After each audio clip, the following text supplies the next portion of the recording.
Buenas noches, gente de internet, buenos días, buena existencia en general. Estamos un día más aquí reunidos en el capítulo 2 de La Cueva del Mensajero. Buenas noches, señores, buenas noches, Basalat, y buenas noches, señor Tom Collins. ¿Cómo estáis?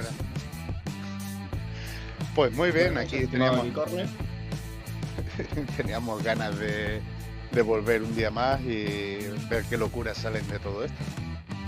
Hemos estado toda la semana craneando esta vuelta. Hemos estado ocupando cada espacio de nuestra mísera existencia en pensar cómo llenar este hermoso podcast que hemos dado en llamar La Cueva del Mensajero. Y bueno, aquí estamos. Bien, hoy hablaremos de gente que alguna vez en su vida alguien le dijo no puedes y le dijeron sujétame el cubata. Así que, señor Basa, Bueno, pues sí. cuéntanos cositas. Básicamente en esta circunstancia de la que vamos a empezar, que va a ser con El Explorador Perdido, de una película del 39, donde todo el mundo ha escuchado una famosa frase, bueno, todo el mundo ahora de esta generación, creo que poca gente, que es Dr. Livingstone, supongo. Vale, esa pregunta viene en base a esta película y se hizo fama. De hecho, ha salido esa frase en muchas series de dibujos, en muchas películas como Gag y incluso en la película La Pantera Rosa creo que también aparece el personaje. Y esta película es protagonizada por Spencer Tracy, que es periodista, se llama Henry Stanley. Y es básicamente como tú has empezado un no hay huevos. O sea, empieza con un mira, te vamos a mandar a encontrar al doctor Livingstone, que está en África, pero a saber dónde. Y el periódico rival ha mandado una exploración y ha dicho, pues no lo hemos encontrado. Entonces manda a un periodista a buscarlo simplemente por ser superior al otro periódico que lo ha intentado anteriormente. O sea que no solo no es un no hay huevo personal, sino no solo lo vamos a hacer, sino que vamos a joder a la competencia. Claro, que llega Stanley y dice, pero bueno, ¿y yo qué gano de aquí, no? Porque realmente este hombre no es alguien que sea muy relevante. Y entonces le ataca al ego, a decirle que será un periplo lleno de aventuras que podrá narrar como si no sé qué, no sé cuánto, y será una de las noticias más importantes de la historia. Y le infla el ego. Así fue. Pues venga, pues voy para allá. Ya, pero ¿qué hacía Livingstone por ahí? ¿Por qué había que buscarlo? Livingstone es un geógrafo que fue a lo que es hacer cartografiar las zonas desconocidas del África.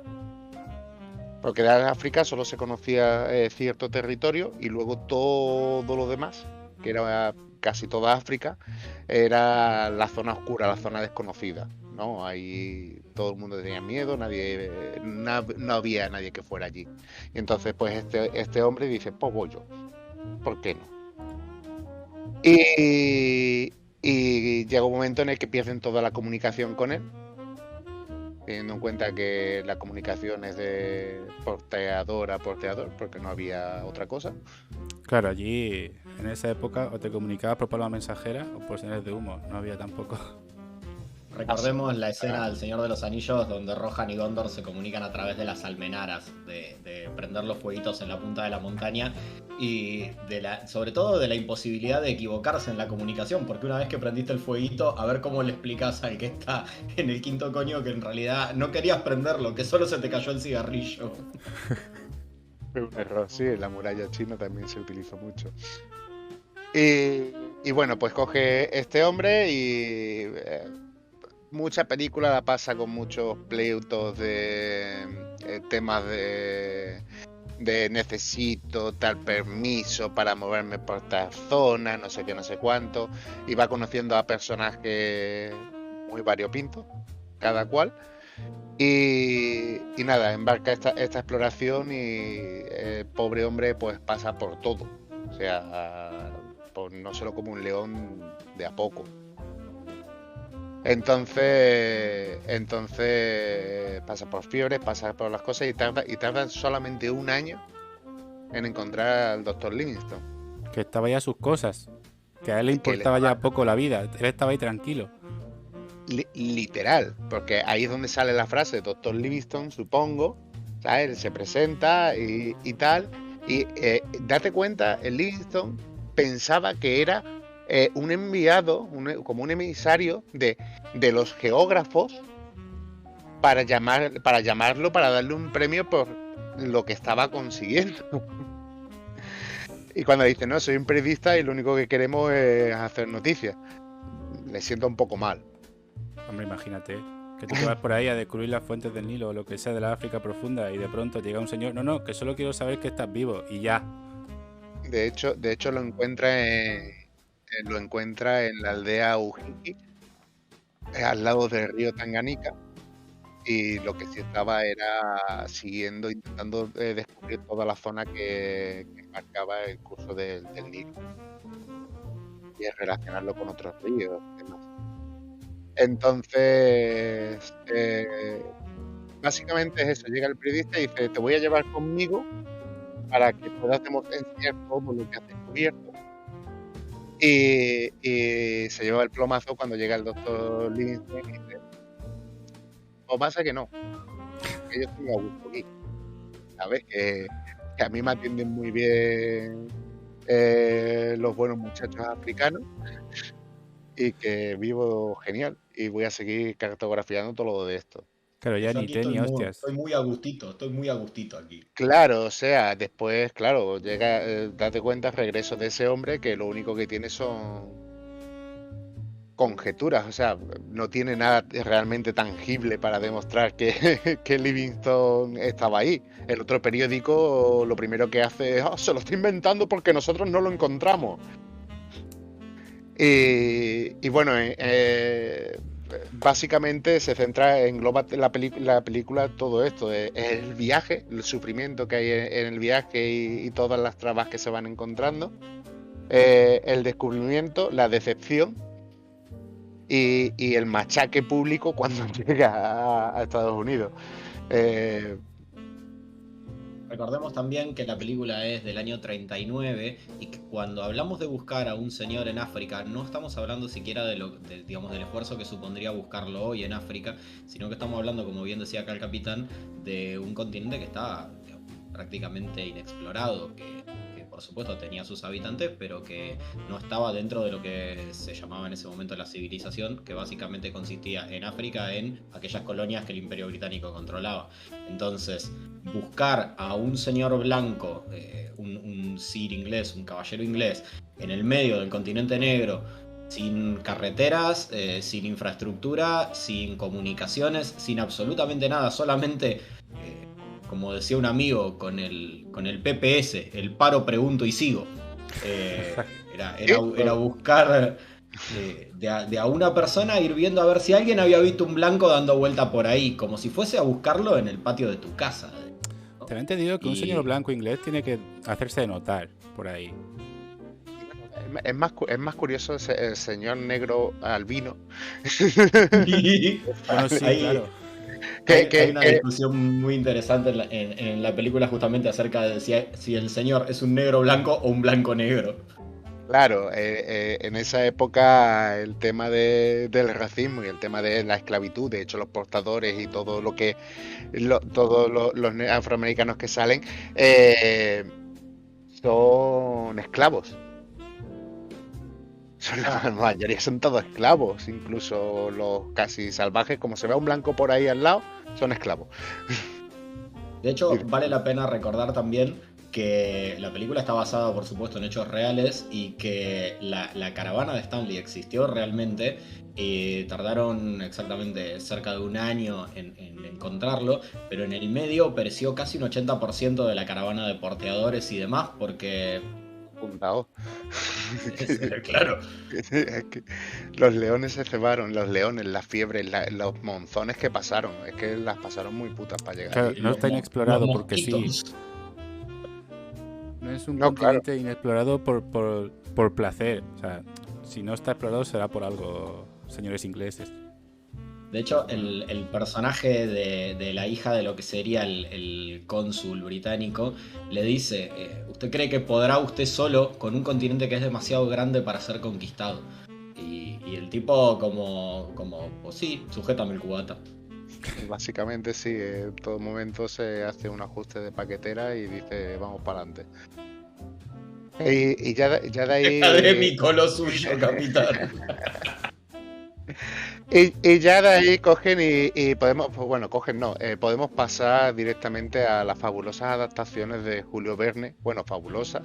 No voy a entrar en las que se rodaron en el 1907, si creo recordar que Sí, empezaron efectivamente. a rodarse, y estamos hablando de películas de 11 minutos, que ya eran Claro, eso te iba a largas decir. en esta Llámalo época. película, llámalo exploración O- del medio. 11 minutos era un largometraje para esa época, teniendo en cuenta de que las cintas en esa época solían durar entre 30 segundos y minuto y medio. Perfecto. ¿De qué año es entonces las que vas a empezar a tocar? Empezamos, vamos a tocar los años 50, que ahí es donde se toca del año 54 hasta el 83, porque vamos a meter cosas más, no eso. Pero 56, 54, 56 lo que voy a tocar, empezando por supuesto son dos de sus grandes obras, que son 20.000 leguas de viaje submarino. En esta, que sí sale un actor que muchos conocerán, que es Kirk Douglas, ahí ya sabéis quién es, ¿no? Sí, sí, sí. Pero, ¿quién es Nemo ahí? Nemo es un otro colgado, sí, al final siempre los que se llevan los nombres más conocidos son los que están locos en las películas. Por supuesto. Porque Nemo era el capitán del Nautilus, pero en esta interpretación es un poco rara, porque sí que está un poco más loco este hombre, teniendo en cuenta hay que acordarse de que es de Walt Disney la película. Ah, ¿en serio? Sí, la productora es Walt Disney. Entonces será muy Y, family friendly. y realmente es como una especie de flatán, un barco grande que está persiguiendo a un monstruo marino que está asustando a toda la gente que hay por allí. Pero entonces, ¿qué rollo Y Moby Dick? en principio sí, pero el monstruo marino hunde el barco y salva a esta tripulación. Y ahora ¿Cómo? resulta que ese monstruo marino realmente es el Nautilus. Es un submarino súper raro para la época y con una tecnología fuera de Estoy lo que viene a diciendo ser. estoy diciendo que el Nautilus es un mecha. No, pero tiene forma de ballena y es en verdad un submarino.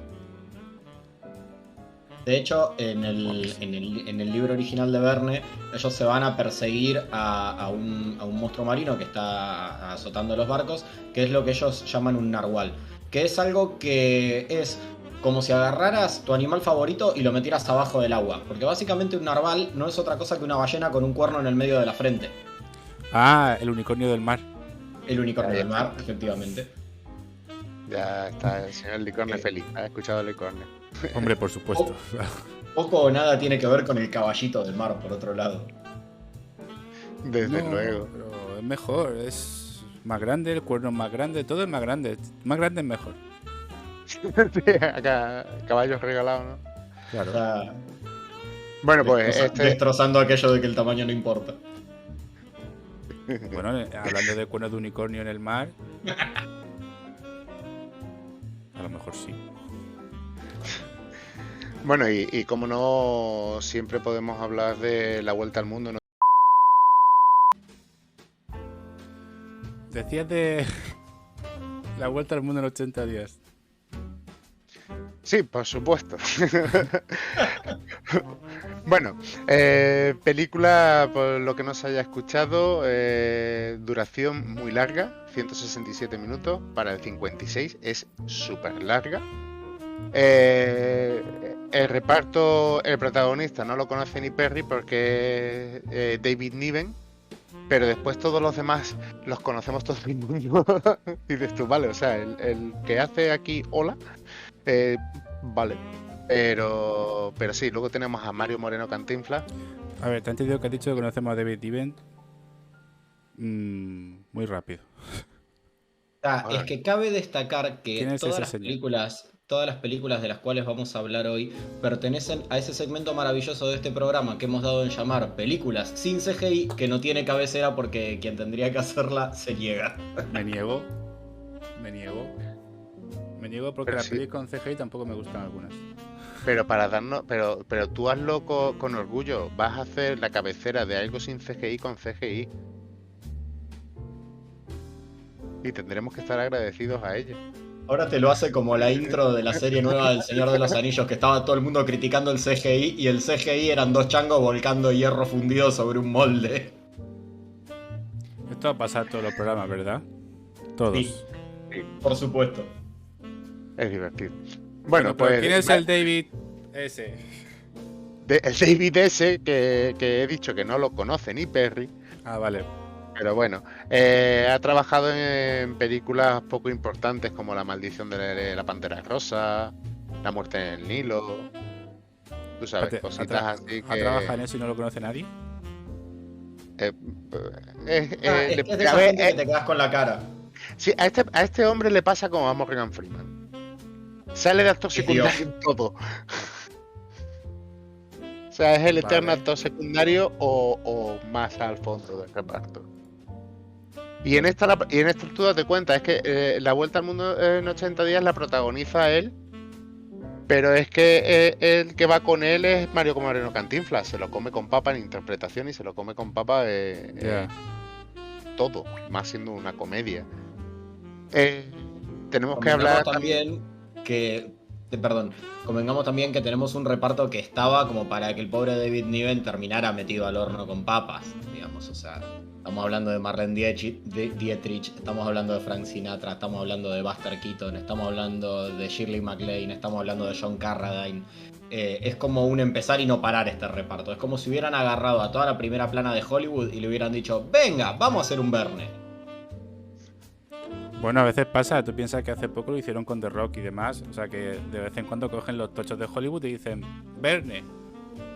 Hace muchísimo, o sea, si os ponéis a ver las adaptaciones de Julio Verne, tirando en retrospectiva, o sea, tirando de año a la más moderna, tú date cuenta de que ahora en Italia va a salir una serie que es Viaje en el centro de la Tierra, este año, que no ha salido todavía. Sí, o sea, hay una serie en Inglaterra que empieza este año que se llama Nautilus. Hola. O sea, que a día de hoy seguimos tirando de Julio Verne. Recordemos la Liga Extraordinaria hace unos 10, 15 años, una cosa por el estilo. La peli que retiró a Sean Connery. Efectivamente. De la que van a hacer remake, por cierto. Eso quiero verlo, sobre todo quiero ver qué hacen con ese auto maravilloso que salía volando del Nautilus. Eso habría que ver porque no sé si eso es fiel, o sea, se supone que esos son cómics. No sé hasta qué punto eso son licencias. No, pero no hay problema. O sea, a la hora de producir, yo creo que incluso les pagan una miseria a los escritores por hacer... No, quiero decir que son licencias artísticas que se toma la película en hacerlas. O sea, entiendo que si puedes adaptar al Capitán Nemo a Jekyll y Hyde y todo eso en un cómic, es porque o bien es lo suficientemente diferente para que no te cobren derechos, pero tan igual para que la gente lo reconozca, o bien porque los derechos ya expiraron en su día y han dicho, pues cómics, aquí sin criterio. Es que esa película entera es una licencia artística. Claro, es que no sé hasta qué punto el plasmar con un actor real, por mucho que lo disfraces como un dibujo que se ha hecho hace X tiempo, realmente cómo toca el tema de los derechos y cosas de esas. Es que no sé, es que como las cosas tan antiguas tienen otra forma de tratarse, no te creas. Público. No te creas, son antiguas y son públicas porque los creadores murieron o porque llevan hechas una cantidad absurda de años, pero es que eso depende del país, depende de muchas cosas. O porque por lo que sea, la empresa que había comprado los derechos para filmar esa película excedió los contratos de tiempo. Es decir, eso se dio, recuerdo ahora sí por encima, con los Cuatro Fantásticos. Sí. Compran los Cuatro Fantásticos, no pensaban filmar una película de los Cuatro Fantásticos, sino que solamente no querían que los derechos expirasen. La compran por 2 euros, llaman a un director especialista en hacer películas de mierda, llaman a un reparto que no sabía ni qué iba a filmar y quieren con $1 millón hacer una película que dure algo así como 2 horas o algo por el estilo.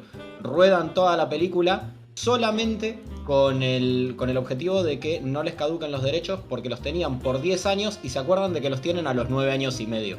Sí. O sea, con $1 millón y 6 meses de plazo, hacen la primera película de los Cuatro Fantásticos.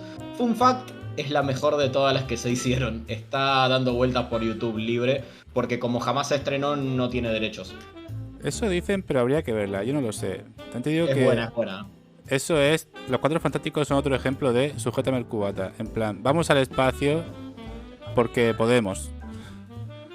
Y ya que luego te cae una lluvia radioactiva y demás, es otra historia. ¿Nos cae una rubia radioactiva? Sí. Te cae una lluvia radioactiva ¿Eso y es una ya. película también de los 80? Ah, no, Eso es la pasa en los mujer. Cuatro Fantásticos. Te piensas que la señorita invisible es rubia y es invisible. Bueno, así como últimas anotaciones, te corto de en seco y quiero terminar con lo mío. Como estábamos hablando, las adaptaciones recurrentes, por ejemplo, tenemos la que hemos dicho de La Vuelta al Mundo del 56, tenemos, por ejemplo, actores como Pierce Brosnan, que hace de Willy Fox también en el 89, en una miniserie. Se ha quedado pillado en la imagen. La cámara de este señor. Me parece bien, me gusta esa imagen. Sí, esa imagen hecha. De hecho, yo haría una captura sobre ella. No, habrá captura, no te Lo que preocupes. sea, mi ordenador decidió que era un buen momento para hacerme esas cosas. Como por ejemplo apagarme y prenderme y frenar. Vale, pero vuelve. Y está vuelto a quedar pillado. Bien. Bueno, aquí estaremos mientras tanto. Yo estoy por todos lados. Hoy yo no he sido. Hola, estoy de vuelta. Bueno, y ya como casi lo último, digamos que lo penúltimo, es La Vuelta al Mundo en 80 días, protagonizada por Jackie Chan. ¡Ahí! No, coprotagonizada. Ese señor está de... ¿cómo es? Ballet, que no sé qué concepto es ese rollo mayordomo.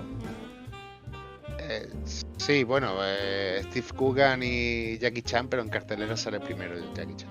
¿Ah, sí? Por lo que sea. Que sea un mayordomo no quiere decir que no sea protagonista. Ojo. Bueno, en verdad es un poco protagonista en esa peli, porque tienen que ir a no sé qué movida de Jade. La Vuelta al Mundo. O sea, tú piensas que van a China a por, si no recuerdo mal, a derrocar algo del Jade, que habían robado el Jade a su pueblo o algo así. Sí, Es una adaptación libre del texto. Así, pero Me estás diciendo que en el texto original es verdad que sale primero Jackie Chan, ¿eh?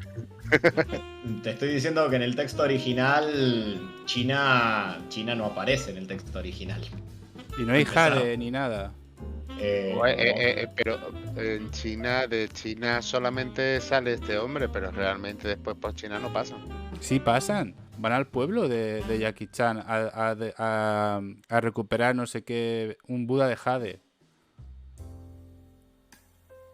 Van al pueblo, lo dejan, el señor Willy Fox se hace amigo de la familia de Jackie Chan, lo emborrachan sin ningún tipo de criterio, porque como todos sabemos, en los pueblos de China y en todos los pueblos del mundo en general, Pasa lo mismo que los pueblos de Murcia. tienen algún tipo de licor que mata al extranjero, porque es así. Lo dicho. Y ya por la historia sigue a partir de ahí. Sería interesante, si me permite la pregunta, Capitán Baza, porque hemos mencionado todas las adaptaciones del texto de Verne. Hemos pasado por hemos ido de Sinatra a Jackie Chan, en un abanico por lo menos amplio. Pero no sabemos todavía de qué trata. Con lo cual, ¿quisiera usted hacernos una pequeña reseña acerca de qué va el texto? Es decir, ¿cuál es el leitmotiv de la película? Es otro no hay huevos. Estamos con los no hay huevos y es un... Pues yo creo que... Pues no se puede. No hay huevo. Apuesta. Y el buen hombre, que no tenía ninguna necesidad de hacerlo, que lo hace simplemente por un no hay huevo y por apostar. Sí, Punto. apuesta. No tenía como. A ver, en la peli esta de Jackie Chan, no sé si en la anterior, más antigua también pasa o en el libro. Es como para entrar en la Cámara de los Lores o algo así. O en la Academia de la Ciencia o no sé qué movida. Pero es que si Más intentas adaptación libre. si intentas Yo meter pregunto. Jackie Chan en la adaptación que estamos intentando meter nosotros, vamos mal. A Yo ver, por mí metería a Jackie Chan en todas partes.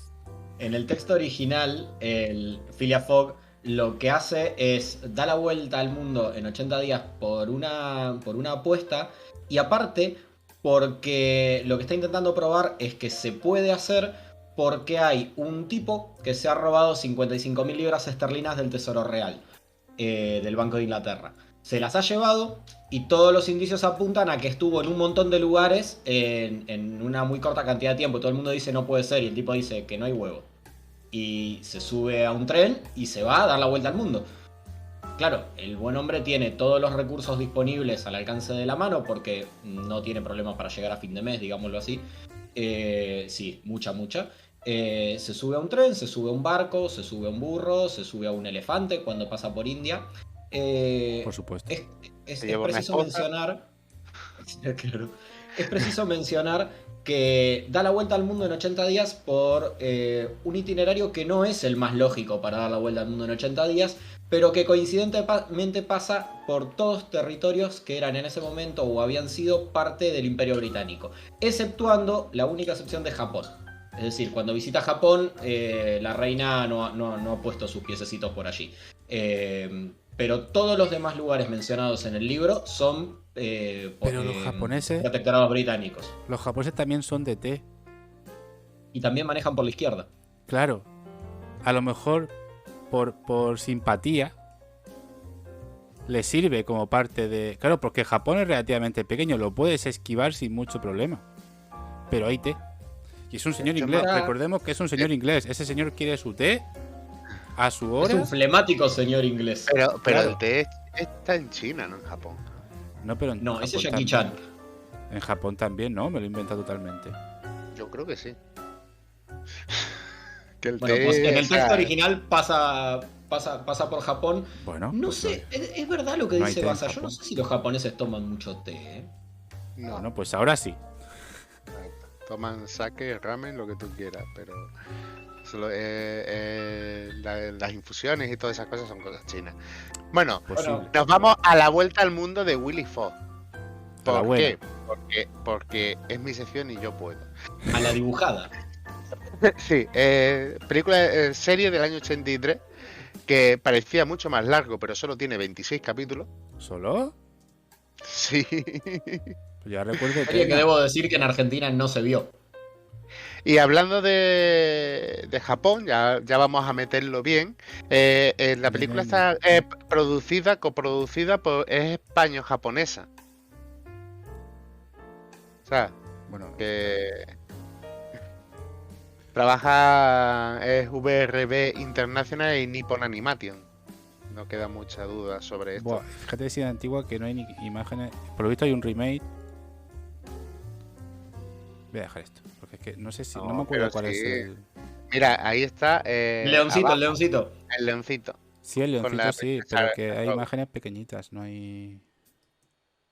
Claro, o sea, Hazte date grande, cuenta, hazte es grande. del 83, duró poco, española, la serie es muy simpática, creo que todos los boomers que hemos vivido esa época la hemos visto, y de aquí por lo menos en España, ya no sé hasta dónde trascendería, allí en Argentina se llegó a ver la vuelta al mundo de Willy Fogg.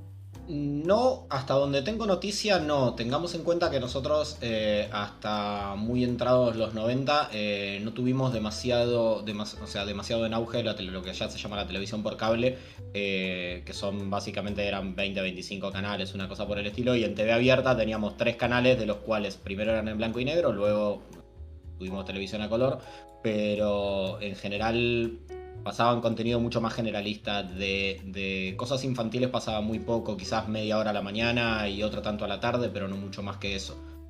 Por eso sois tan serios, ¿no? Bueno, pues Hacé una cosa, contale a este señor argentino que no tiene ni idea de qué va esta serie, de qué me perdí. ¿Cómo? ¿Qué señor argentino? ¿Quién? ¿Cómo me he Este. perdido yo? Sí, explícale al señor Collins por qué Españita es mejor. Sí. ¿Por qué? ¿Y quién ha dicho que España sea mejor? O sea, Argentina mejor, a mí me da igual. Yo con esas cosas, que sea mejor quien quiera.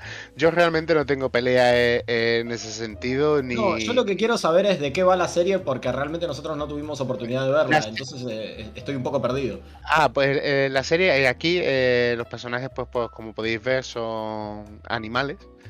Y Willy Fogg, aquí sí realmente no hay tanta historia sobre robos y demás, sino que sí que es una simple apuesta. Está en un club de caballeros y entre las risas, pues yo podría tal, y ahí viene el no hay huevos y dice, pues verás que sí.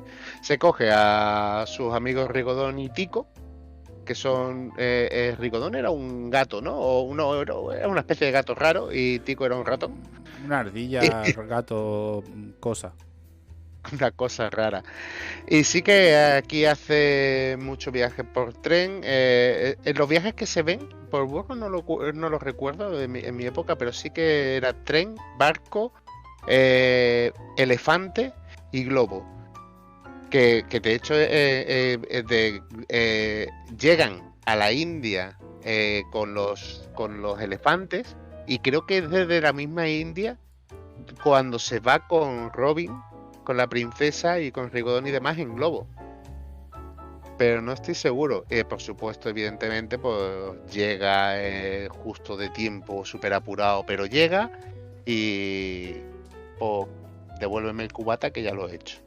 Claro, es que de hecho desde el inicio, digamos, desde el texto original de Verne, cuando él llega a los 80 días justos, termina llegando por minutos dándole una generosa propina al cochero que lo llega. Y claro, en el momento en el que llega se da cuenta de que como giró, si yo no me equivoco, en dirección contraria a la dirección del giro de la Tierra, en realidad tardó 79 días, porque descontó un día en el camino. Claro, os iba a preguntar, que si eso también licencia poética de la peli de Jackie Chan o realmente no lo calcularon. No, eso está en el texto. Es de como hecho, un plot twist original. De hecho, en el texto y en la serie de dibujos y en las películas y en todos lados eso se ve muy bien, que jajaja, ha llegado tarde, no sé qué, no sé cuánto, y empieza a hablar del tema de los usos horarios y dicen, vale. Y demuestra que ha llegado no tarde, sino prácticamente un día antes. Lo tiene Phileas Fogg, el burro. Dos globos. Bueno, aquí estamos de nuevo. Hemos aterrizado desde el globo en el cual veníamos hasta que nuestro querido amigo OBS decidió dejarnos sin helio y mandarnos a lugares poco reconocibles. Como veníamos diciendo, tenemos como hilo conductor en todas estas historias de Verne, al cual hemos tomado como leitmotiv de este maravilloso programa que se llama Sujétame el Cubata, un globo aerostático. Hay una cuestión curiosa con el globo aerostático, que es que si bien sí aparece en 5 semanas en globo, como su título lo dice y para sorpresa de nadie, en el texto original de La Vuelta al Mundo en 80 días jamás aparece un globo. La cuestión es que desde la primera adaptación cinematográfica se lo tomó como reclamo, básicamente porque visualmente era mucho más interesante que un tipo andando en burro, lo pusieron en globo. Y a partir de ahí, todas las demás adaptaciones copiaron esa adaptación, con lo cual ha quedado en el inconsciente colectivo que Phileas Fogg viajaba en globo, cuando eso es totalmente incorrecto. Y en sí viajaba en globo, y aquí vamos a retomar con un tema que a mí me encanta y que me hincha un poquitito el pecho de orgullo. Es un señor que se llama, porque todavía vive en la ciudad de Dolores, en provincia de Buenos Aires, Argentina, un señor que se llama Alfredo Barragán.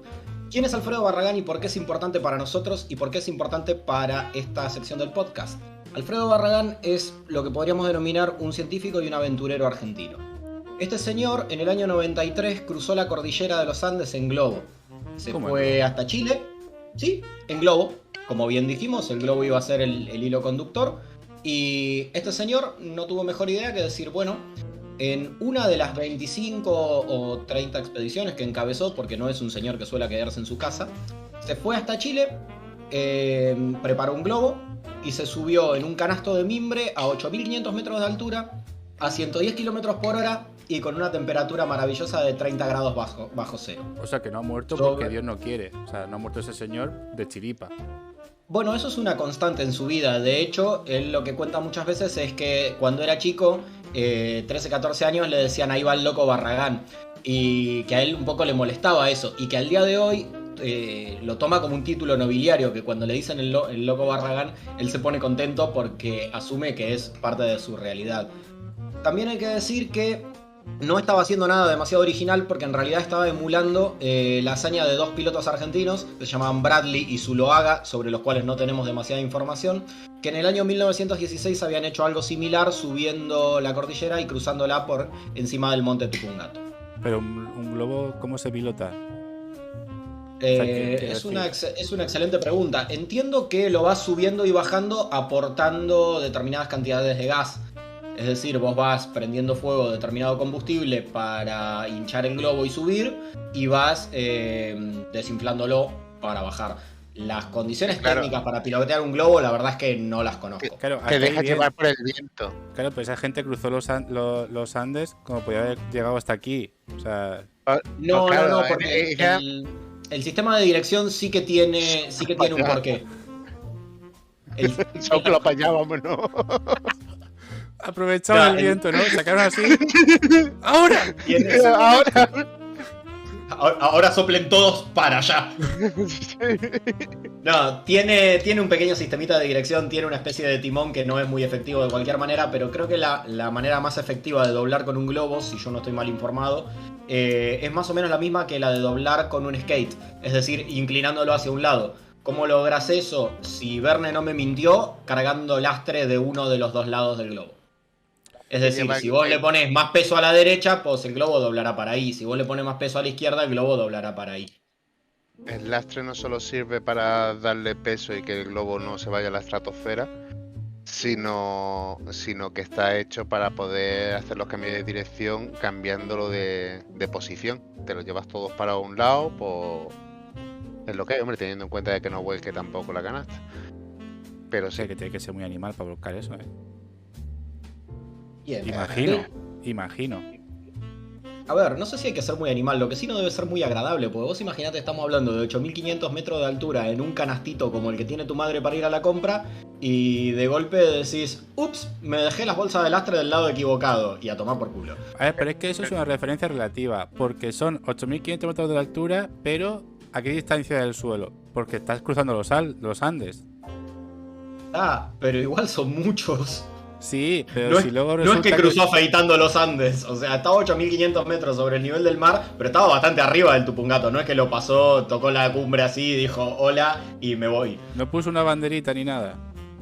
No, entiendo que no, esencialmente porque se da una condición con el globo, que es que no podés parar donde vos querés. No, pero te llevas un palo y haces ¡paz! Claro. Y ya está, ya que estás ahí, yo lo haría. Bueno, vos sabés que este señor utilizó ese sistema que vos decís de agarrar un palo y hacer ¡zas! En otra empresa, que es de la cual nos interesa hablar hoy, que es la Expedición Atlantis. Ustedes se preguntarán qué es la Expedición Atlantis. Hay una peli de Disney preciosa, buenísima, que no tiene absolutamente nada que ver con lo que vamos a hablar el día de hoy. Bueno, la Expedición Atlantis es... entiendo yo, la expresión máxima del sujétame el cubata. Este señor, Alfredo Barragán, formaba parte y es fundador de una agrupación que se llamaba CADEI. No tengo datos acerca de si todavía en la actualidad sigue funcionando, entiendo que no. Que era el Centro de Actividades Deportivas de Exploración e Investigación. Tenía su sede en Mar del Plata, la ciudad de la cual provengo, y se dedicaba justamente a organizar expediciones que en general tenían como denominador común que la gente les decía que eran imposibles. Con lo cual, este señor se ha dedicado desde siempre al no hay huevos. Como parte de las expediciones mencionables, tiene 300 kilómetros a lo largo del Atlántico Sur, desde San Clemente hasta Mar del Plata, en una canoa canadiense, como esas que se usaban para río. Bueno, este tipo hizo 300 kilómetros en pleno mar abierto. Después cruzó el mar de las Antillas en kayak. porque sí, porque podía. Después subió el monte Aconcagua, creo que en el año 78, si mi memoria no me falla. En kayak también. No, pero hubiera sido precioso. No, lo subió escalando, pero la gracia es que una vez que llegó arriba, logró romper 2 récords. El primero, estableció la primera comunicación radiofónica desde la cima de la Aconcagua, con una radio llamada Radio Rivadavia de Buenos Aires.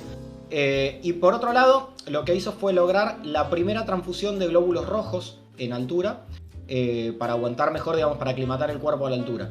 Lo gracioso es que este señor lo hizo en el 78 y unos pocos años después eso fue prohibido, o sea, fue una técnica prohibida en los Juegos Olímpicos y tipificada como doping positivo. O sea que ese señor se llevó equipamiento médico Sí, a lo efectivamente. alto de la montaña. Básicamente porque le dijeron que no podía. O sea que si Entonces, yo voy a decir, no hay cojones a llevarte un Lamborghini a lo alto de la Aconcagua, yo no se lo diría 2 veces. Porque el tipo te construye una rampa y sube el puto Lamborghini a la Aconcagua. No tengo dudas. ¿tienes el contacto de este señor? No, pero puedo conseguirlo. Me interesa por lo que sea, Bien, podemos conseguirlo. Solamente tendríamos un requisito para cumplir con este programa. Que alguno de ustedes dos me diga no hay huevos. Por supuesto. No hay huevo, pregúntale a ver si quiere subir un Lamborghini a lo alto de algún sitio. Puedo preguntarle. Podemos contactar con él. No prometemos nada porque no sabemos si nos va a contestar, básicamente. Pero podemos intentarlo.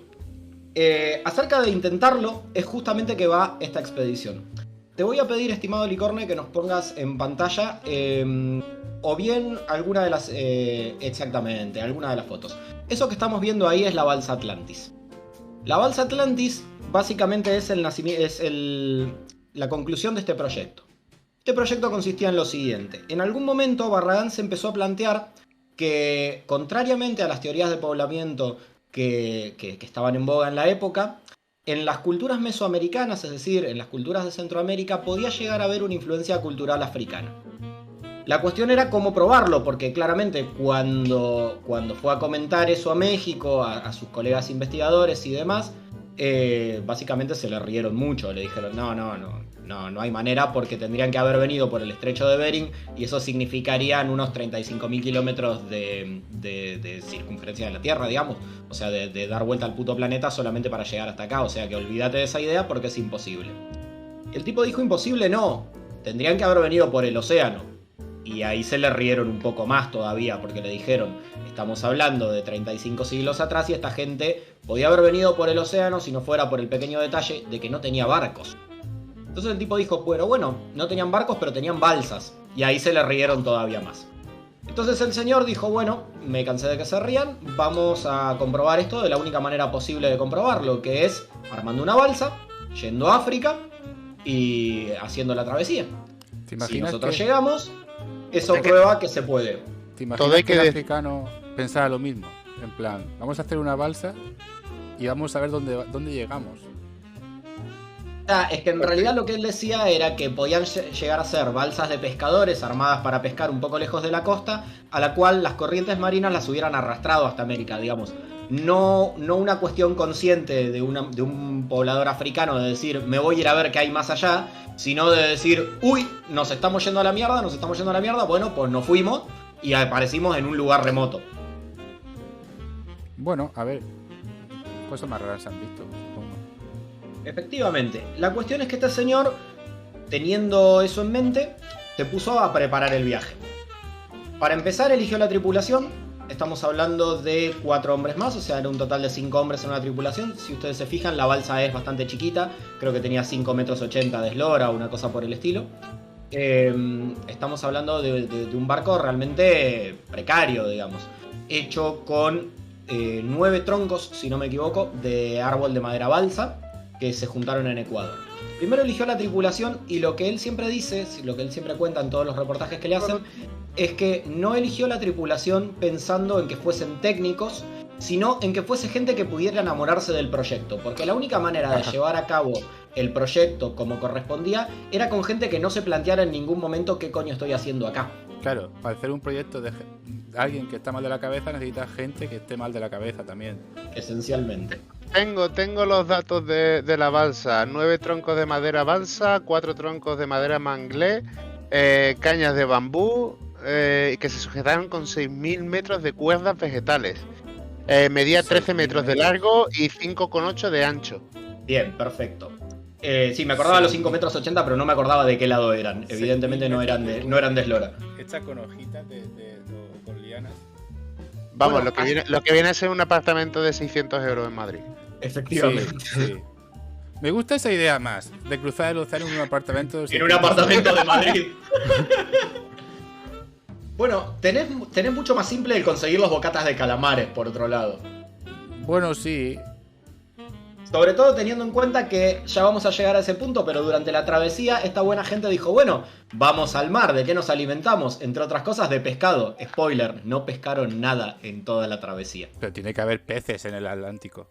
Efectivamente, había peces en el Atlántico, pero el agua estaba demasiado caliente como para permitirles la pesca, con lo cual lo único que pescaron en toda la travesía, que por cierto duró 52 días, fueron 2 doradas a las cuales arponearon, por eso la referencia al señor que hacía así con un palo que hacías vos hace un rato, y 5 peces voladores que cayeron sobre la cubierta. Espera. Y a los cuales se comieron simplemente como un simbolismo, porque en realidad los peces voladores casi no tienen carne. ¿Cómo que estaba el agua demasiado caliente para pescar? Era. Todo hay que... Sí, eso ahora te lo explica él, pero hay que decir de que cuando salieron de allí se fueron con 1,5 toneladas de alimentos, 1.300 kilos de alimentos y 1.200 litros de agua. Y sí, por supuesto. A ver, si algo caracteriza las expediciones de Barragán es que nunca son improvisados. Nunca es, bueno, pues vamos a tirarnos al mar y nos tiramos al mar. Atamos 4 troncos y nos vamos. No. Siempre hay una preparación concienzuda, siempre hay una planificación gigante. Y de hecho hay una frase muy significativa de quien fuera el subcapitán de la balsa Atlantis, que era el Vasco Iriberri, que dice, nuestra meta no es llegar a la cumbre, es llegar a casa después de haber estado en la cumbre. Eso ya te hace una diferencia gigante en el sentido de cómo te planteas la expedición. Es decir, no me interesa llegar a cualquier precio, sino que me interesa llegar y poder volver para contarlo. Entonces, efectivamente, tenían una preparación bastante grande en cuanto a lo que alimentos refería. Sí, vas a... Yo tengo una pregunta porque a mí esto me vuelve un poco loco. Porque dicen que van de África hasta La Guaira. Sí, efectivamente. Pero salen desde Tenerife.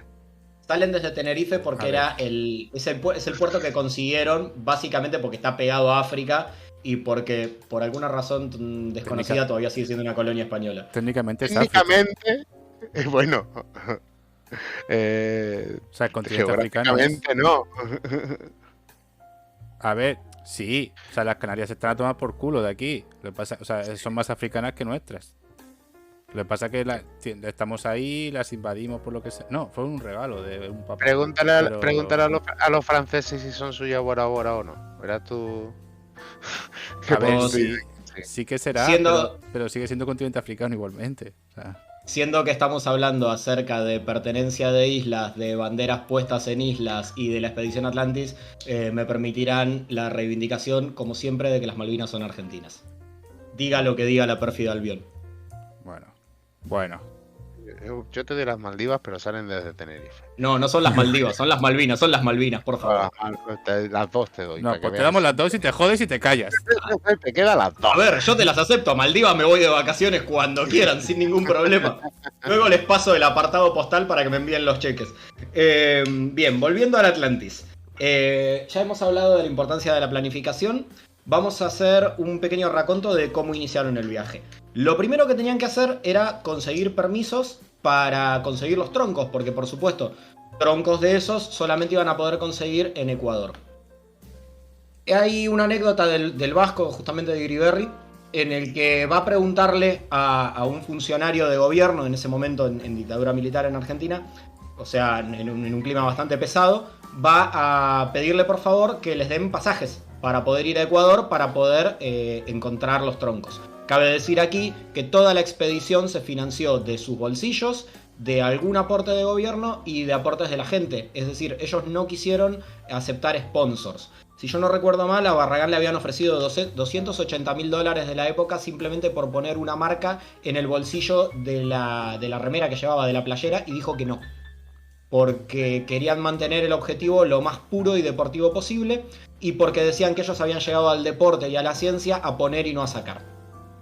Todo hay que decir de que la conversación que lleva todo esto, marcando ya la temática del no hay huevos, fue en un bar con los amigos. Sí, por supuesto. Como no puede ser de otra manera. Era la manera en la que se reunía el CADEI, digamos. Uno dice centro de actividades deportivas y suena una cosa toda seria, y en realidad no, se reunían en un chiringuito de la playa en Mar del Plata, en Punta Mogote. Cerveza en mano y a definir a ver qué era lo que se iba a hacer a continuación. A cualquier cosa se llama centro de deporte ya hoy en día. Claro. Bueno, tenían los pergaminos necesarios como para llamarlos y todavía los siguen teniendo. La cuestión es que esta gente va a ver al funcionario para pedirle los pasajes para ir a Ecuador, y el funcionario lógicamente les pregunta, dice, ¿para qué quieren ir ustedes a Ecuador? Dice, queremos ir a Ecuador para ver si encontramos unos troncos en la selva. No sabemos dónde están y no sabemos cuánto cuestan. No tenemos plata para pagarlos. Para traerlos a la Argentina no sabemos cómo. Atarlos con cuerdas vegetales que tampoco tenemos, pero que vamos a conseguir seguramente en Ecuador. Con eso vamos a hacer una balsa que vamos a trasladar, no sabemos de qué forma, a Canarias o a la costa de África. Y con esa balsa, sin motor y sin timón, vamos a cruzar el Atlántico y llegar a Venezuela. Ah, claro, porque yo no me quedo en eso. O sea, la barca la construyen en Latinoamérica. La barca la construyen más precisamente en los astilleros Federico Contesi en el puerto de Mar del Plata. Y se tienen que llevar a Tenerife. O sea, cruzan el mar con la barca para cruzar el mar con la barca. Efectivamente. No, pero cruzan el mar con la barca a lomos de un carguero. Hombre, imagino. Pero entiéndase, o sea, vámonos de aquí con esto para volverlo a traer. Y digamos que tenían todas las facilidades para construirlo en Mar del Plata, entre otras cosas porque 4 de los 5 eran marplatenses. Y tenían todos los contactos necesarios, y porque aparte la comunidad marplatense se mostró muy interesada en el proyecto. Lo que cuenta Barragán es que cuando hicieron una conferencia de prensa para anunciar el comienzo del proyecto, los diarios al día siguiente todos titularon 5 argentinos cruzarán el Atlántico en una balsa, pero no hubo ni un solo diario que titulara 5 argentinos se plantean cruzar el Atlántico. Es decir, desde el momento mismo de la presentación del proyecto, todo el mundo estaba convencido del éxito de la empresa. Claro, sí. Tengamos en cuenta entonces que esta gente está en Mar del Plata, tiene una idea y necesita troncos. Se va a Ecuador y se encuentran con el primer problema. Ellos lo que dicen es que todos los problemas que se les dieron durante la expedición fueron durante la preparación, que prácticamente ninguno fue durante el recorrido. Llegan a Ecuador, buscan unos troncos que tengan aproximadamente entre 70 y 90 centímetros de diámetro, porque eran lo que necesitaban según las estimaciones que habían tenido, usando como base lo que había sido la expedición Kon-Tiki, que había sido una expedición que había organizado un señor noruego, se llamaba Tore Heyerdahl, que había hecho lo mismo que están haciendo ellos, pero yendo desde Perú hasta Filipinas. Lo había hecho en el año 46, si no me equivoco, y había utilizado una balsa por el estilo. Pero eso es por el Pacífico, ¿no? Sí, eso es por el Pacífico, eso es del otro lado de América. Ellos lo usan simplemente como una inspiración, como decir, bueno, si este señor pudo, evidentemente poderse se puede. Basados en esos planos, buscan los troncos de entre 70 y 90 centímetros, y lo primero con lo que se encuentran es que la industria maderera ya no los deja crecer tanto. La industria maderera corta esos troncos entre los 20 y los 30 centímetros de diámetro, con lo cual no les sirven. Entonces, si no hay troncos, no hay balsa y se termina el proyecto. Por supuesto, dicen, bueno, pues tendremos que hacer algo con esto, y no los plantaron ellos, pero sí se fueron a la selva a buscarlos. Los tipos se tiran 3 semanas dando vuelta por las selvas ecuatorianas, seleccionando árbol a árbol, talando los árboles, sacándoles la corteza y llevándolos a puerto para embarcarlos hacia Argentina. Considerando que tenían un tiempo limitado de 4 semanas, porque dentro de 4 semanas iba a pasar un carguero que llevaba al puerto de Buenos Aires. Una vez que logran conseguir los troncos, consiguen 20 troncos, de los cuales después van a seleccionar los mejores 9, los llevan al puerto de Guayaquil, si no me equivoco. Puedo estar errando la referencia. Bueno, un puerto de se Ecuador, encuentran, en este caso. Ya, efectivamente, un puerto de Ecuador. La cuestión es que, claro, llegan al puerto y se encuentran con que tienen otro impedimento, esta vez de tipo burocrático. Ya tienen los troncos, pero no pueden sacarlos de Ecuador, porque la ley ecuatoriana lo que dice es que esos troncos pueden salir en formato de tablas, pero no en formato de troncos.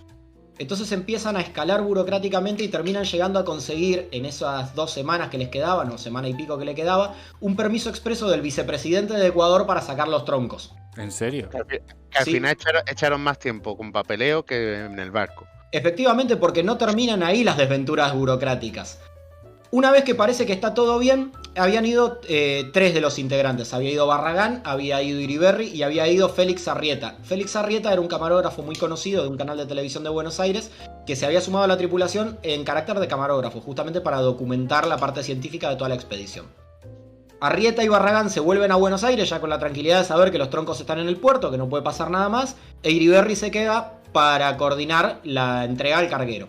Y se encuentra con el último escollo en Ecuador, que es que el permiso expreso que les da el vicepresidente solo abarca 10 troncos y ellos tienen 20. Entonces, claro, el tipo se desespera porque dice, con 10 troncos no hago nada, yo no puedo elegir 10 de estos, aparte yo solo, para decidir cuáles cargar. Y empieza a conversar con un señor que es el encargado de aduana, que es de apellido Icaza. Esto es importante, ¿por qué? Porque, claro, falta 1 hora para que zarpe el barco, estamos hablando de casi la medianoche, y el señor le dice, bueno, a ver, yo tengo este permiso de 10 troncos, pero usted entiéndame que es la única oportunidad que tengo de que esto se pueda llevar a cabo, por favor déjemelos cargar. Que sí, que no, que sí, que no, que sí, que no, se tiran 2 horas discutiendo, y en algún momento, sobre las 10:30 de la noche, el encargado de aduana le dice, mire, usted es Iriberri de apellido y yo soy Icaza de apellido, los dos tenemos ascendencia vasca. Por lo tanto, ni yo lo voy a convencer a usted, ni usted me va a convencer a mí. Pero mi turno terminó a las 9 de la noche, yo estoy acá todavía discutiendo con usted y a mí me espera mi familia. Como mi turno terminó a las 9 de la noche, yo me fui a las 9 de la noche. Con lo cual, lo que pasa después de todo esto, yo no tengo por qué enterarme. Así que buen viaje y que tenga buena suerte. Es curioso el tipo, que dicho esto, se va. Vascos pegándose con troncos. Ahí lo dejo. Bueno, sí, por lo que sea, siempre van pegaditos. Por supuesto, este buen hombre Icaza se va a cenar con la familia muy tranquilo, e Iriberri agarra y carga los 20 troncos como alma que lleva el diablo arriba del carguero y sale rumbo a Buenos Aires. Una vez que llegan a Buenos Aires, transportan esos troncos hasta el puerto de Mar del Plata en unos camiones de una empresa que se llama Transportes Escordina, que todavía hoy existe y tiene sede en la ciudad de Mar del Plata. Y no está auspiciando este podcast, pero si quisiera hacerlo no nos ofenderíamos. Y una vez que llegan los troncos troncos, ahí, por favor, danos troncos. que nos dé troncos, que nos manden troncos de madera balsa. Sí. Código postal 30.007. Sí, por favor. Muchos. Una vez que llegan a la ciudad de Mar del Plata, llevan los troncos al astillero del señor Federico Contesi, que tampoco está auspiciando este podcast, que les presta muy generosamente una pequeña porción de uno de sus galpones, por un mes. Espérate, ¿de qué? ¿Quién es ese hombre? Federico Contesi es el dueño del astillero más importante en ese momento en Mar del Plata, es decir, es un tipo que se dedicaba a fabricar barcos. Vale, así entiendo que le pidan y que ofrezcan. Básicamente le piden un pedacito de un galpón por un mes y el tipo dice ningún problema. ¿Qué es un galpón? La cuestión es la siguiente, van a utilizarle la mitad del galpón, no un pedacito del galpón principal, y la van a utilizar durante 6 meses, porque por supuesto son 5 personas construyendo a mano una balsa de troncos. Punto a remarcar, la construcción de la balsa es absolutamente fiel a como se hubiera construido 3500 años antes, es decir, no hay una sola pieza de hierro, no hay un solo clavo, no hay un solo tornillo. Todo está atado con cuerdas vegetales que también las consiguieron en las selvas de Ecuador mientras buscaban los árboles. Con lo cual, esos 6000 metros de cuerda que mencionaba el Baza están todos enrollados alrededor de los tronquitos. Ya, pero esas especies existen en África. Sí. De hecho, por eso se van a buscarlas a Ecuador, porque encuentran que es el lugar donde hay vegetación más parecida a África. Vale, pues ya está. Pues África. Son maderas propias de selvas tropicales. ¿Son África y Ecuador hermanos? Yo digo sí. Sí, efectivamente.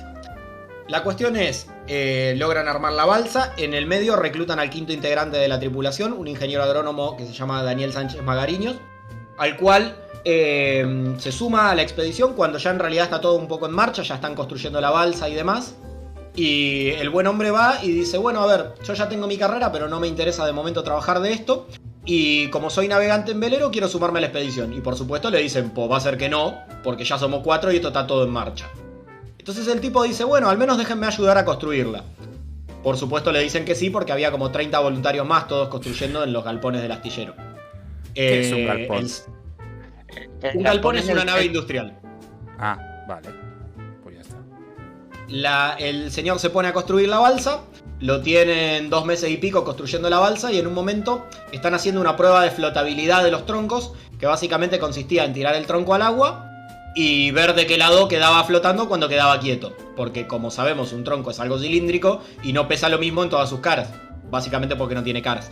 Entonces lo tiran al agua y ven de qué lado flota. Marcan el lado del que flota y ese lado lo ponen hacia arriba. Están haciendo eso y seleccionando los mejores y Barragán se le acerca y le dice, mirá cómo flota este tronco. Magariño se acerca y Barragán lo tira al agua. Cuando Magariño sale un poco enfadado y pidiendo una explicación, le dicen bienvenido a la tripulación, te has esforzado tanto en ayudarnos a construir que te vamos a llevar con nosotros. Eso cuenta Magariño. ¿Había que bautizarlo o cómo es eso? Efectivamente. Dijeron, bueno, pues ya que va a venir, empezá a mojarte desde ahora. En realidad Magariño lo que dice es que aparte de por lo que se esforzó, se lo llevan porque era el único que sabía utilizar un sextante y hacer navegación astronómica. Es decir, solamente necesitaba de las estrellas para poder orientarse en alta mar. Con lo cual ya la tripulación estaba completa. Faltaba el más importante. El que sabe guiarse. Ya, efectivamente. Es que, a ver, sabemos que vamos, pero no sabemos muy bien para dónde. Exacto. Hay otro punto acerca del cómo guiarse. Licorno, te pido por favor de vuelta la infografía del recorrido, si puede ser.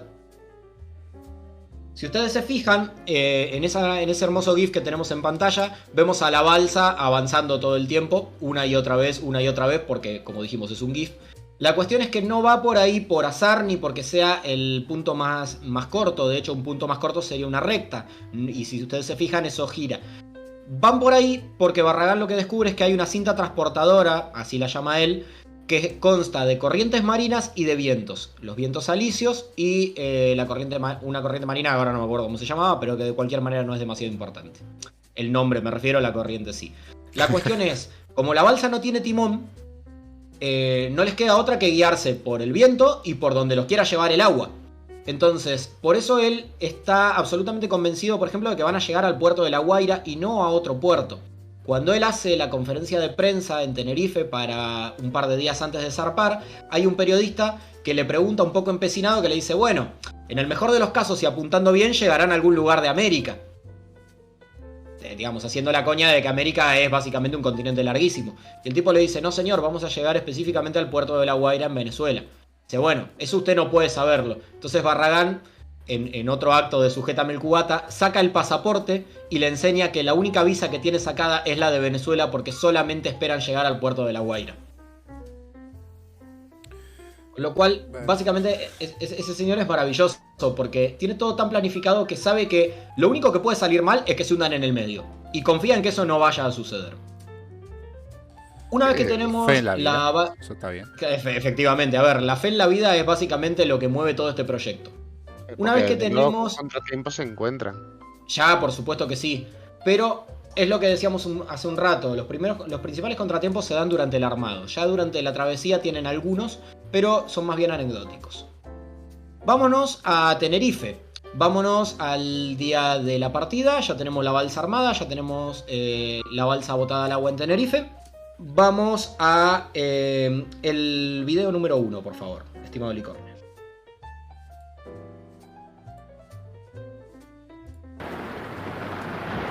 Si bien lo parecíamos, no éramos náufragos. Estábamos allí por nuestra propia voluntad. Queríamos demostrar la posibilidad de que los africanos hayan llegado a América cruzando el Atlántico hace unos 3.500 años.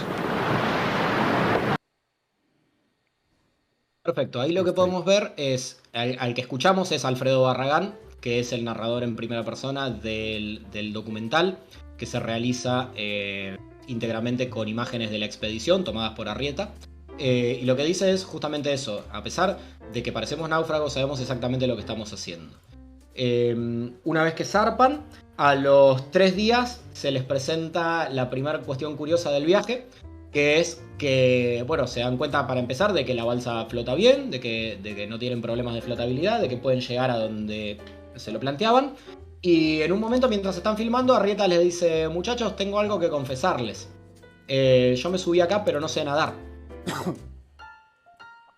Lo cual bien. Los otros 4 se lo quedan mirando como diciendo, ¿y qué haces arriba de una balsa que va a cruzar todo el océano? Y Arrieta les dice, bueno, es que en realidad no sé nadar, pero eso es secundario, porque yo no voy a llegar a América nadando, voy a llegar flotando en balsa, entonces no importa que no sepa nadar.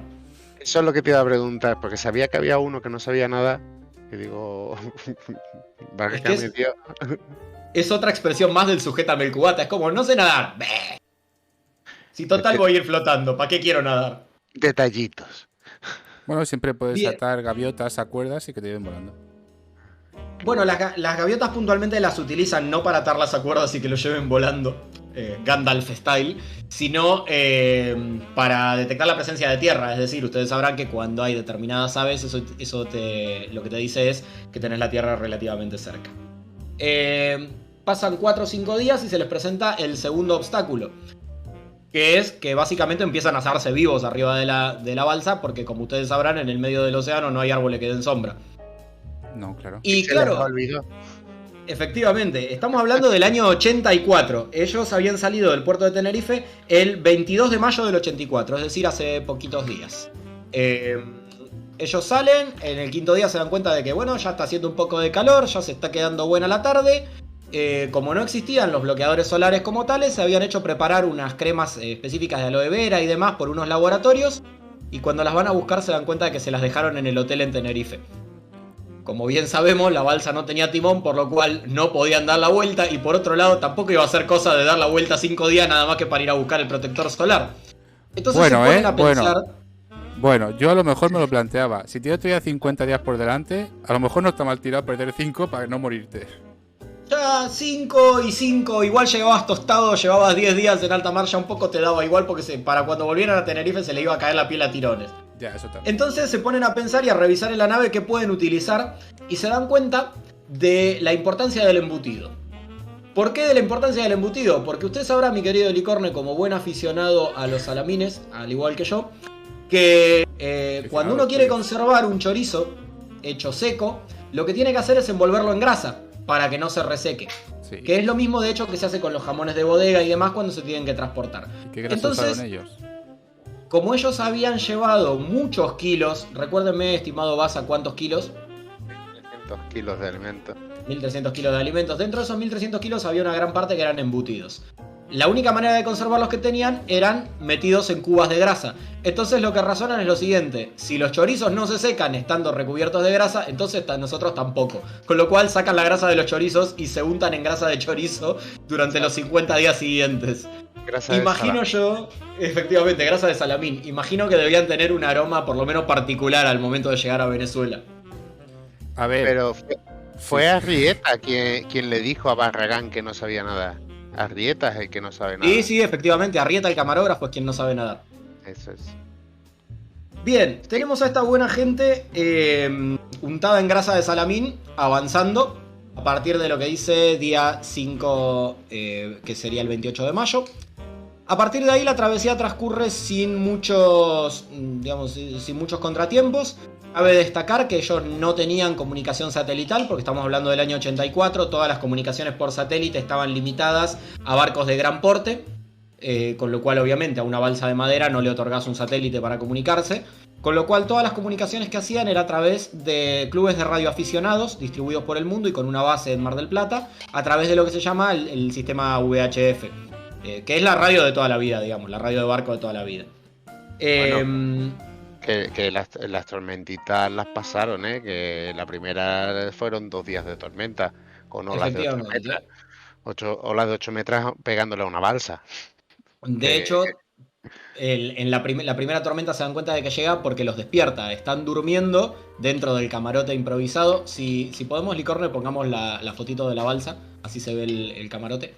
espérate. Se decidió petar en esa tormenta de olas de 8 metros. Pues eso no era de 8 metros, aproximadamente. Vale, perfecto. En olas de 8 metros. Optimus Prime eligió convertirse en un trailer. Bien, como veníamos diciendo, se enteran de la primera tormenta básicamente porque los despierta. Habían dejado a uno de ellos de guardia, que no llega a dar la voz de alerta. Y mientras están todos durmiendo se mete una ola en el camarote, que veremos si podemos mostrar, si nuestro amigo B se nos deja. Se mete una ola en el camarote, les inunda todo el camarote, toda la balsa, raro, y nos deja todos completamente empapados. A partir de Es lo mejor ahí... que puedo hacer ahora mismo.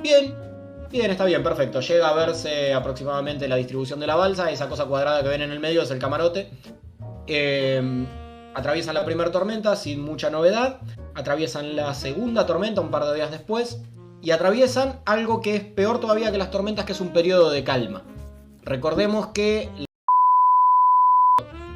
¿Estamos en el aire de nuevo? No, Sí. estamos en el agua de nuevo. Estamos en el sí. agua de nuevo, me parece mucho más apropiado. Bueno, con 8 metros de agua. No, son 8 metros de agua por encima nuestro, son 35 metros de agua por debajo nuestro. ¿35 solo? En algunos lugares sí, de ahí para abajo lo que vos quieras. Pero vos sabés que esto es una anécdota personal.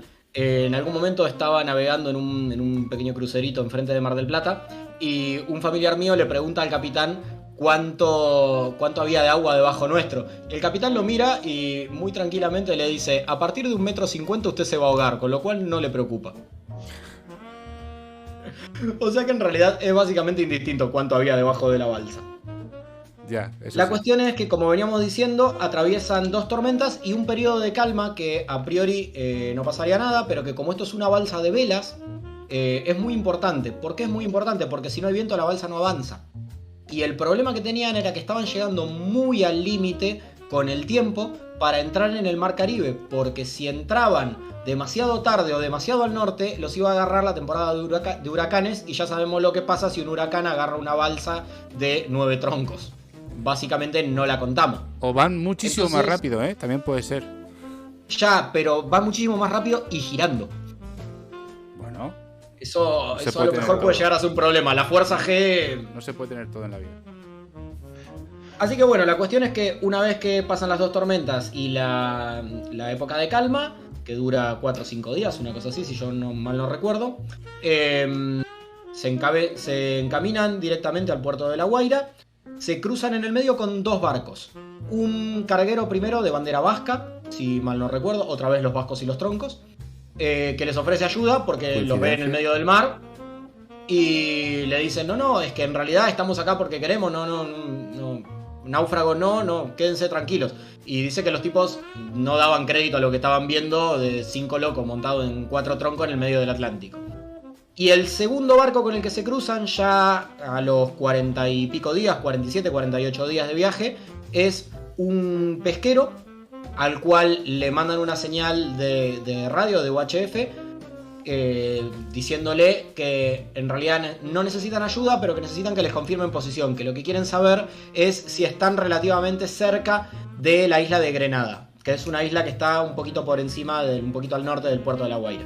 El pesquero les dice, efectivamente, dice, ustedes son los de la balsa Atlantis, tengan en cuenta que están a 10 kilómetros de la isla Testigo, bienvenidos a América. A partir de ahí... bueno, para empezar se tiran al agua, festejan, no pueden creer que El lo que no sabe nadar se habían tiró. pensado haya llegado. Sí, se tiraron todos. Ahí hay un punto importante que mencionar. Tengamos en cuenta lo que dijimos, la balsa no tiene timón, o sea que no puede volver atrás. Con lo cual, si alguien se tira al agua y la balsa sigue avanzando, salvo que nade muy rápido, no puede volver a subirse. El único método de salvamento que tenían era una cuerda de 70 metros que iba atada a la popa del barco, o sea, a la parte trasera del barco, y que se iba arrastrando a la velocidad a la que la balsa avanzaba, que eran aproximadamente unos 3 nudos por hora, si mal no recuerdo. La cuestión es que solamente tenías un margen de 70 segundos para aferrarte al cabo de vida, al cabo de salvamento. Si pasaba eso, si pasaban esos segundos, si no te habías podido agarrar, tenían todos la orden expresa y juramentada de que nadie debía tirarse al agua a buscar al que había quedado. Porque no daba el tiempo humano para que un tripulante se tirara y con otro tripulante cargado volviese a buscar la soga. Entonces, sabían que si alguien se caía y no llegaba a agarrar la soga, era muerte segura. Eso por suerte no sucedió, solamente se cayeron creo que una vez y pudieron agarrarse sin ningún problema. Que de hecho no se cayeron, se tiraron pues se les había caído una linterna. Se tira Iriberri y llega a buscarla sin ningún problema. Cuando le queda una ventana de algo de 4 segundos, una cosa por el estilo, 3-4 segundos. Viviendo al límite, como debe ser. Ya una vez más, sujétame el cubata. Sí. Con lo cual, bueno, los tenemos a esta buena gente entrando en América, llegando a puerto. Y Barragán lo que menciona es que un poquito antes de llegar a puerto se le da un planteo, él no lo llama motín, pero lo que dice es: toda la tripulación se me plantó y me dijo, no queremos llegar, Alfredo, no queremos llegar. Y el tipo dice, pero ¿cómo no queremos llegar? Llevamos 50 días en el medio del mar, arriba del barquito, que 4 años de preparación, que estamos haciendo, que... Y le dicen, no, es que no queremos llegar porque esto se termina. Si no queremos llegar por donde toquemos tierra, adiós Atlantis. Entonces tenemos agua, tenemos comida, la balsa avanza, vámonos hasta Yucatán en la balsa. Y el tipo dice, no, muchachos, a ver, si dijimos que llegábamos a La Guaira, llegábamos a La Guaira. Y así con una especie de mezcla entre alegría, nostalgia, tristeza y todo junto, entran en el puerto de La Guaira. La cuestión es que el viaje llegó por fin a su término, llegó a un feliz término, llegaron efectivamente a La Guaira en el tiempo estipulado, no se cruzaron huracanes, no se cruzaron grandes problemas y demostraron a través de ese viaje que podía haber sido factible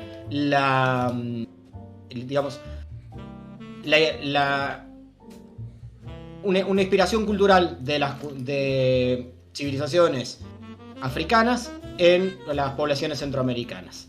Cosa que hasta ese momento se pensaba que no era posible y estos tipos demostraron que sí. Lo que dice Barragán, que es muy importante, al momento de llegar al puerto, lo llaman desde Buenos Aires, lo llama un señor que se llamaba José María Muñoz, que era un relator muy importante, también bastante nefasto, un señor con muchas conexiones con la dictadura militar y tal, pero bueno, era el relator de moda en ese momento. Lo llama al puerto de La Guaira y le dice: Capitán Barragán, por favor, unas palabras. Y Barragán cuenta que le dijo, así como muy convulso, unas 6 o 7 veces le repitió que el hombre sepa que el hombre puede. Esa frase él nunca la registró, es decir, no recordaba haberla dicho. Se la mostraron cuando volvió a Argentina y él decía que la frase no era de él hasta que le mostraron un audio en la que lo estaba repitiendo, porque era tal la emoción que no llegó a registrar que lo había dicho. Esa frase se convirtió en un lema que al día de hoy adorna el monumento a la expedición Atlantis que hay en Cabo Corrientes, en la ciudad de Mar del Plata. Y se ha transformado en un lema de vida utilizado por un montón de otras expediciones, tatuajes, etc. Basa, ¿querías preguntar algo? Sí, no, era solamente un comentario con respecto a que esa frase en el documental, que en la entrevista que le hacen a Barragán, el que te digo que está en la página esta, entrevista que luego colgaremos en Twitter, y lo cuenta que a él le tuvieron que enseñar que estaba grabado una cinta y que se grabó porque ahí de fondo, y se vio que realmente lo había dicho y no solo en una ocasión. Efectivamente, de hecho yo quise, durante el proceso de producción de este podcast, quise conseguir ese audio, esa cinta, y me fue de todo punto imposible, básicamente porque no hay copias de ese audio original en internet y no logré comunicarme con la gente que tiene el archivo, básicamente porque está en la ciudad de Dolores. El propietario original de esa cinta era un periodista que falleció hace bastante tiempo y no pude comunicarme con nadie que pudiera facilitármela. Con lo cual, si alguien de Dolores nos está escuchando y pudiese facilitarnos ese material, pues encantados.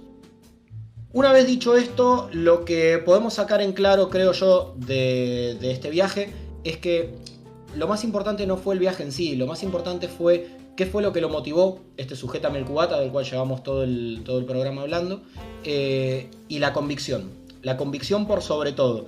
Barragán lo que dice es que la única manera de lograr grandes proyectos es con entrega total, planteándose los objetivos y pensando bien en los medios. Lo que dice es que, bueno, como dijimos, es una cuestión siempre de desafiar a los supuestos imposibles, que en realidad no son imposibles, son cómodos, y que si uno tiene planteados los medios y los objetivos, puede vencer esos imposibles. Siempre con convicción, siempre teniendo en cuenta que al llegar a la cumbre, al haber cumplido con el objetivo, siempre hay que mirar al llano, es decir, siempre hay que mirar desde donde uno salió para no cometer el error de creerse el estar en la cima.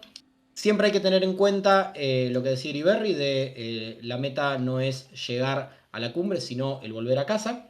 Y siempre hay que tener en cuenta esto que ellos decían de hemos venido al deporte, a la ciencia, a poner y no a sacar, es decir, a hacer aportes desinteresados, a mantener el espíritu puro de las aventuras.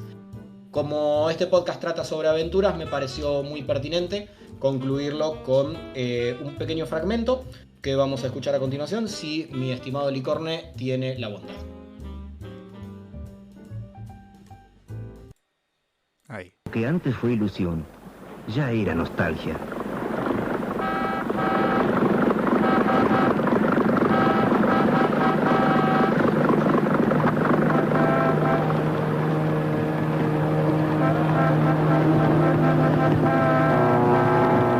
Habíamos alcanzado un sueño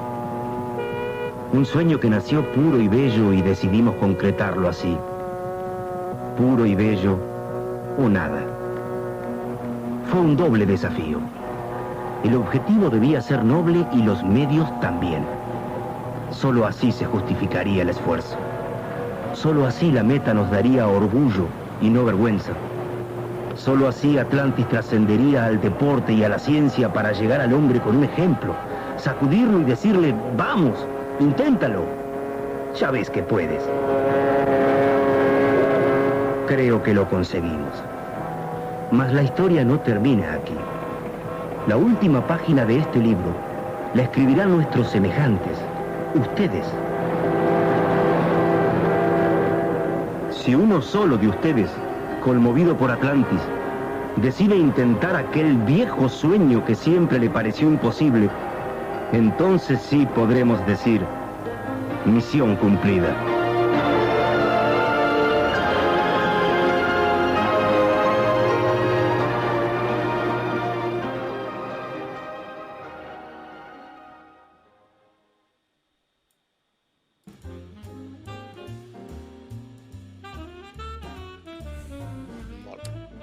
Pues misión cumplida, efectivamente. Hasta aquí el episodio 2 de La Cueva del Mensajero, con sus problemas, que creo que ya sé por lo que es, pero bueno.